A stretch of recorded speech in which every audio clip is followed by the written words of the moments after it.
dizer de mim?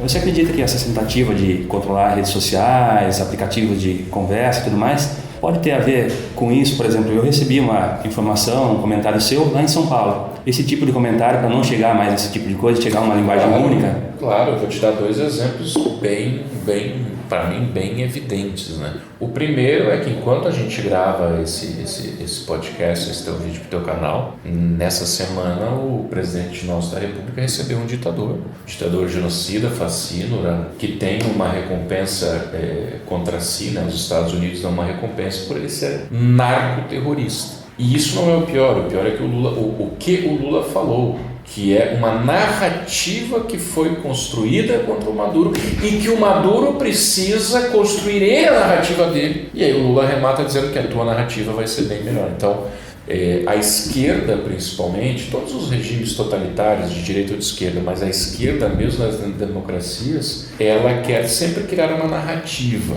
né? Pode ver que hoje, por exemplo, a imprensa, os jornalistas profissionais, a maioria deles hoje virou roteirista.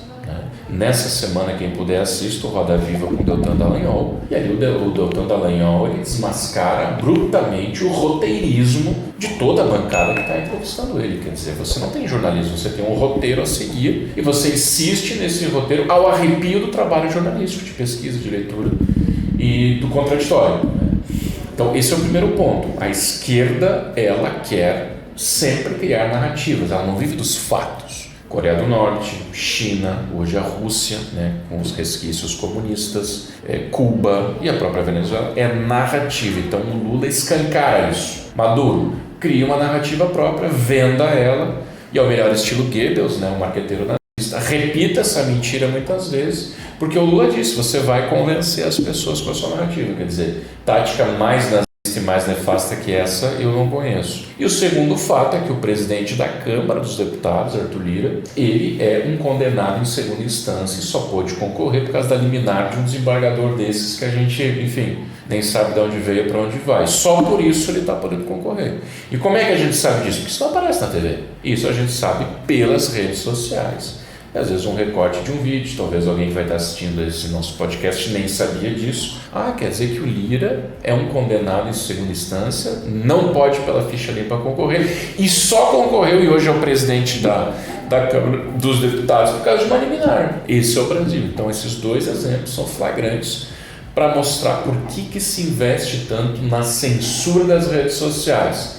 Porque a imprensa profissional hoje virou roteirista, ela segue um roteiro com muito dinheiro, especialmente a imprensa do centro do país. A Pampa nunca me censurou, ela é a Tribuna Livre do Rio Grande, tanto que tem uma deputada socialista, tem um deputado bolsonarista, tinha eu que sou conservador liberal, tem agora o meu amigo Moisés do PSDB, que é mais centro, tem ali quem não é nada, tem o Marconi que é o anti-tudo ali, né, que a gente brinca. A Pampa nunca me censurou. Agora a gente sabe que no centro do país, por causa dos caraminguás, tem um roteiro a ser seguido. Aí não é à toa que a Pampa é líder de audiência por isso. As pessoas sempre falam pra gente, lá vocês falam o que vocês têm que falar. Discordo, concordo, mas vocês falam. Então é isso, para você ter os caraminguás, a bijuja de governos totalitaristas, como é o do Lula, você segue o roteiro. Então, tendo uma narrativa, na imprensa oficial não vai aparecer, vai ser maquiado, né?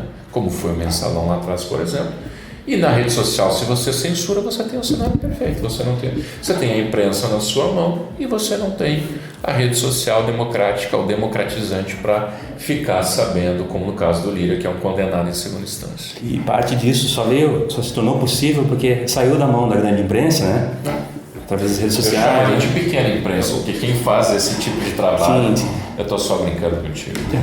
Sim, mas faz sentido, E se não fosse os meios de comunicação, né? Acho que houve um desejo, né? Um interesse da nação, né? Inclusive tem uma frase aqui no seu gabinete que eu vi ali do Novo, né? Falando que você saiu da indignação para partir para a ação. Exato. Acho que muitas das pessoas, através da rede social, né? Muitas pessoas que não têm acesso às vezes, né? A voz ele não chega, né? A voz chegou através disso, né? E censurando isso você acaba, né? Perdendo. Eu costumo dizer que a Venezuela só teve o golpe do Maduro porque ainda não existiam as redes sociais. E o PT só não nos deu um golpe em 2010, 2011 com o Cubaniza, com o Humaniza Redes, né? Que o pessoal jocosamente chamava de Cubaniza Redes. Só não aconteceu por causa da rede social. Lembra da história dos 20 centavos que está fazendo agora 10 anos? Começou aqui em Porto Alegre, eu acho, até aqui no sul. Um black bloc com a esquerda, só que o troço tomou... Por causa da rede social, o troço democratizou tanto que todo mundo foi pra rua meio sem saber o quê. Então a Venezuela só é esse regime ditatorial chavista porque não havia rede social. Cuba não consegue se libertar do castrismo, da ditadura facínora, uma verdadeira ilha presídio, por causa que a rede social é controlada. Então tem coisas ruins nas fake news? Tem. Como sempre houve, mesmo antes da rede social. Né? Sim. O Ibsen Pinheiro teve a sua reputação assassinada por uma revista do centro do país por causa que eles olharam, checaram a informação, tinha vindo $1 milhão, na verdade era $1.000, e aí isso está é só você pesquisar na internet enquanto está público. E aí os caras já tinham rodado praticamente todo o miolo da revista. Não, vai assim mesmo, dito pelo não dito, depois a gente faz um pedido de desculpas. Destruíram o Ibsen Pinheiro, depois ele voltou, foi eleito, hoje é falecido. Então, para você ver como, de fato, você tem uma tentativa de monopólio da informação. E a rede social desmascarou os roteiristas, né? A rede social fez os jornalistas trabalharem de verdade. Muitos se negam porque são ruins ou preguiçosos e muitos se negam porque são ideológicos. Não podem escrever contra a sua própria ideologia. E aí sobram uns poucos, Alexandre Garcia, Augusto Nunes, Guilherme Macalossi, que é um jornalista daqui, para citar, o pessoal ali da PAN, o próprio Marconi. Mas alguns já estão sofrendo censura, tipo o Fiuza, que é um tremendo escritor, né? Já sumiu, né, das redes sociais, sumiu da imprensa. O próprio Rodrigo Constantino, que eu tenho as minhas discordâncias dele, mas ele também foi censurado. Diz-me.